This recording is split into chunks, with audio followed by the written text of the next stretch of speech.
acerte sujeitos das palavras e ganhe um doce. Camila fez uma prova hoje. Tempo para responder.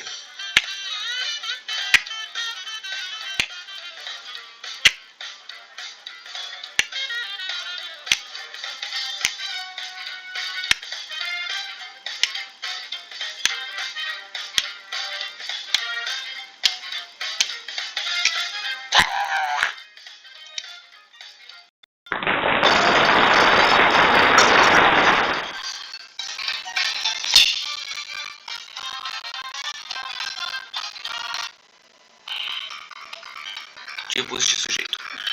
O sujeito simples é aquele que possui apenas um núcleo, ou seja, apenas uma palavra principal e é mais importante. O núcleo do sujeito é definido como uma palavra que forma e relaciona o sujeito com as outras palavras da frase.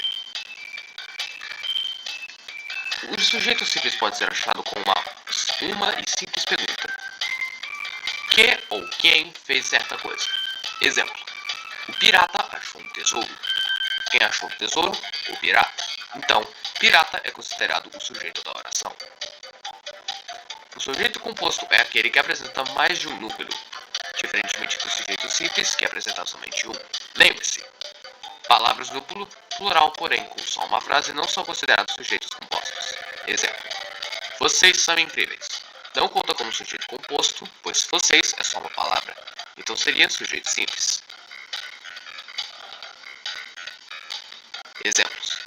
O pai e a mãe de Isadora amam ela. Pai e mãe contam como sujeito. Então é um sujeito composto. Sujeito determinado é o sujeito que pode ser identificado na oração. O sujeito determinado pode ser simples, composto ou oculto. Exemplo. A menina escreve bem. O sujeito é a menina. O sujeito indeterminado é o sujeito que não é identificado na oração. Exemplo. Falaram mal da tua vizinha. Não é possível determinar quem praticou a ação de falar mal. Sujeito oculto. O sujeito oculto também é chamado de epítico, essencial ou implícito. É aquele que não está declarado na oração. Apesar disso, ele é classificado como determinado porque pode ser identificado pelo contexto e pela conjugação verbal presente na oração. Exemplos.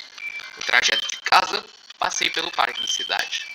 Note que, através da flexão verbal passei, podemos identificar a primeira pessoa do singular eu. Logo, no trajeto para casa, eu passei pelo parque da cidade. Sujeito inexistente. O sujeito inexistente ocorre nas camadas chamadas orações sem sujeito, uma vez que elas são constituídas por verbos impessoais, ou seja, não admitem agentes da ação, como ocorre nos casos abaixo. 1. Verbos que indicam fenômenos da natureza, amanheceu, anoiteceu, choveu, nevou, ventou, trovejou, etc. E 2. A verbo haver, ver quando for empregado com o sentido de existir, acontecer e indicando o tempo passado. 3. Verbo ser, fazer, haver, estar, ir e passar indicando tempo ou distância. Sujeito e predicado.